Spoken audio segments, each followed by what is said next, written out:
Hello, good morning to you all. जैसा कि मैंने कहा था कि यूएस फेड की मीटिंग में कुछ अच्छे आउटकम आ सकते हैं और ऐसा ही हुआ है। यूएस फेड ने ऐसा बताया है कि क्योंकि इन्फ्लेशन उनके 2% के टारगेट की तरफ जा रहा है, सितंबर में US Fed interest rate cut करने वाली है।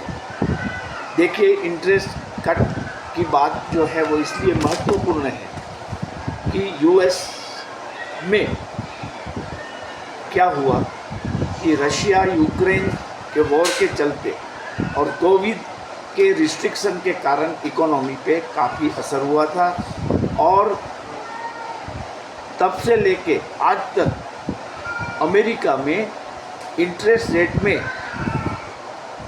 525 बेसिस पॉइंट की बढ़ोतरी कर दी गई है, जो कि मल्टी डिकेड्स हाई है। तो अभी अगर रेट कट होगा तो बहुत कंपेरेटिवली बड़ा होगा। हो सकता है पहला रेट कट 50 बेसिस पॉइंट का आ सके सितंबर महीने में। आप अभी से लिख लीजिए, 17 और 18 तारीख को यूएस फेड की मीटिंग होगी। मतलब 18 सितंबर की मध्य रात्रि बाद हमें क्लूज मिलेंगे कि यूएस रेट में कट हुआ है तो कितना हुआ है, और वो बड़ा कट होगा। आज इसके इम्पैक्ट में मैं मानता हूँ मार्केट बढ़िया चलेगी हमारी। कल नास्डेक और डाउ जोन्स काफ़ी बड़े थे, लेकिन हालांकि at the end of the session there Dow Jones में बढ़ोतरी तो रही, लेकिन इतनी नोटेबल बढ़ोतरी नहीं थी, क्योंकि वे लोग एक्सपेक्ट कर रहे थे कि इसी मीटिंग में, जो मीटिंग कंप्लीट हुई उसी मीटिंग में रेट कट की बात आएगी, लेकिन ऐसा नहीं हुआ। लेकिन क्लियर क्लू मिला है, सितंबर के मीटिंग में रेट कट आएगा, तो मार्केट वहाँ भी अब सुधरने लगेगी। आज गिफ्ट निफ्टी में भी काफ़ी उतार चढ़ाव रहा है, फिलहाल वो बढ़ोतरी के साथ चल रहा है। और मेरा ऐसा मानना है कि आज बैंक निफ्टी और निफ्टी दोनों में सुधार आ सकता है। निफ्टी 25,000 से ऊपर बंद हो सकता है, उसकी एक्सपायरी हो सकती है, क्योंकि आज निफ्टी की एक्सपायरी भी है। इसके चलते आप इंडेक्सेस को देखते देखते बढ़िया सा कॉल ऑप्शन लेके कुछ प्रॉफिट कमाएं। मौका है आज, गंवाना मत। अगर बहुत मार्केट गैप अप खुल जाती है तो कूल डाउन होने की प्रतीक्षा करने के बाद आप कॉल ही उठाएं। और मैंने जो कल आपको दिए हैं 24,900 का कॉल और अगली एक्सपायरी का, यानी 8 अगस्त की निफ्टी की एक्सपायरी का 25,000 का कॉल आज आप अवश्य ले सकते हैं। ये श्योर बेट होगा, ऐसी मुझे उम्मीद है कि आप इसमें अवश्य प्रॉफिट करेंगे। और एक चीज़ मैं बताऊं कि Bharat heavy electricals limited BHEL जो है, वो शेयर ने तो आप जानते हैं काफ़ी कमाल कर दिया। 20 रुपये में एक ज़माने में मिलता था, बहुत बड़े समय की बात नहीं है। 2-3 साल पहले इसका जो भाव था वो करीब 20-30 के बीच में ही चल रहा था। फिर क्या हुआ अचानक कि अभी इसका 52 वीक लो 84 का और 52 वीक हाई 300 से ऊपर का है। तो अब मैं मानता हूँ बेल का शेयर 500 तक जाएगा, 500 तक जाएगा। आप लिख लीजिए ये बात। इसके कारण दो है।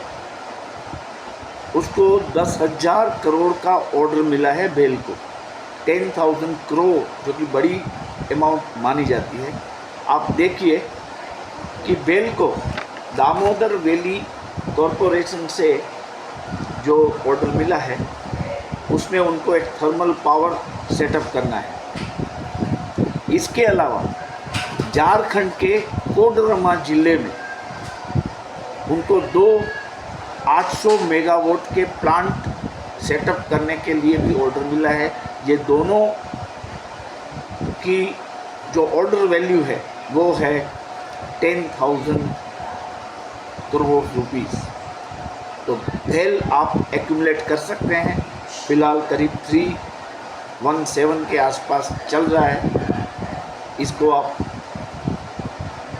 सिस्टेमेटिक इक्विटी प्लान में ले सकते हैं, 1 2 3 4 5 जैसी आपकी आर्थिक उपलब्धि।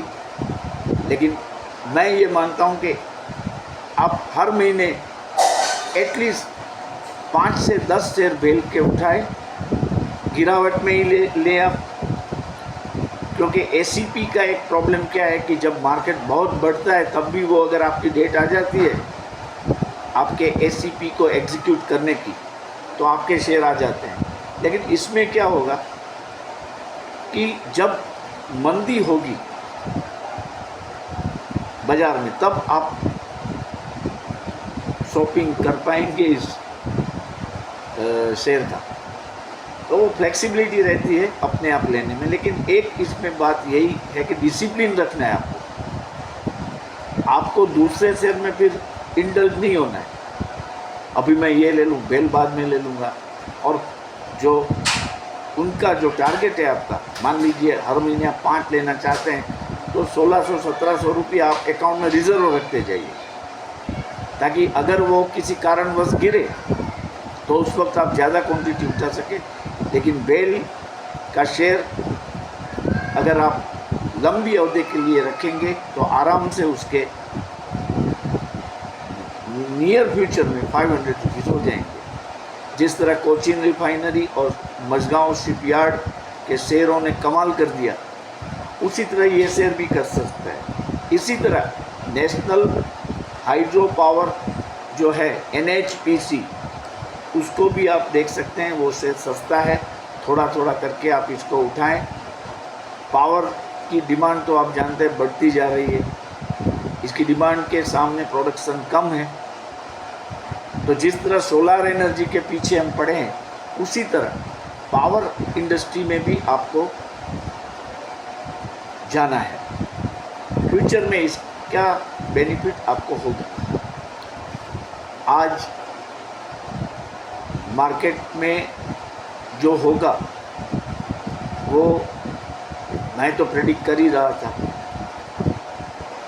बैंकों का डिपॉजिट ग्रोथ नहीं है, बजट शेयर बाज़ार के विरुद्ध है, मंदी आएगी, बहुत बड़ी मंदी आएगी, बैंक निफ्टी 50,000 से नीचे जाएगा, निफ्टी 21,000 तक लुढ़क जाएगा, ऐसी बातें हो रही थी। लेकिन आपको अपने हिसाब से जजमेंट लेना है। आपको क्या लगता है इंफ्रास्ट्रक्चर? देखिए, आप अपने गांव में निकलेंगे ना शहर घूमने के लिए, तो आप देखेंगे कितने व्हीकल बढ़ गए। मैं मेरे शहर की बात करूं तो मैं जब स्टेशन रोड पे जाता हूं तो वहाँ इतने व्हीकल मुझे मिले 4 व्हीलर के कि मैं भी चौकन्ना रह गया कि इतने व्हीकल कहाँ से आए। इसका परचेज तो कभी हुआ होगा ना, तो 2 व्हीलर्स 4 व्हीलर्स में भी बूम आएगा, क्योंकि सिल्वर गोल्ड प्राइजेस जो जिस रेट से एप्रिसिएट हुए हैं उसको एनकेश करते होंगे लोग गाँव में। तो ट्रैक्टर है, जीप है, ये सब चीज़ें वो सब लेंगे, लेते रहेंगे, तो इसमें अच्छा मूव बनेगा। अभी फेस्टिवल आ रहा है तो फैशंस, आदित्य बिरला फैशन करके जो शेयर है उसको आप एक एक करके इकट्ठा करना शुरू कर दो। ट्रेंड में आपने देखा क्या हुआ, ऐसे बहुत सारे शेयर है। अगर आप सर्च करोगे गूगल में fashion related, lifestyle related share, क्योंकि क्वालिटी लाइफ का कंसेप्ट भी अभी आ गया है। तो मैं आप सबको आज के ट्रेडिंग के लिए शुभकामना देता हूँ। मुझे विश्वास है कि आज शेयर बाज़ार अच्छा चलेगा, और वही रिक्वेस्ट मैं दोहराता हूँ कि यार सब्सक्रिप्शन, मेरे सब्सक्राइबर का जो रेट था पिछले 3 दिनों में, उसमें कुछ रुकावट आ चुकी है। फ़िलहाल मैं 225 पे अटका हूँ, 1000 करने हैं नेक्स्ट 30 डेज़ में। तो करीबन मुझे 30 से 35 सब्सक्राइबर डेली चाहिए। तो काइंडली इसमें मुझे आप हेल्प करें और मेरे सब्सक्राइबर जल्दी से 1000 पूरे हो, ऐसी मेरी जो इच्छा है, तो मैं विश्वास है कि आप लोग इसको फुलफिल कर देंगे। Have a nice trading day. Thank you all.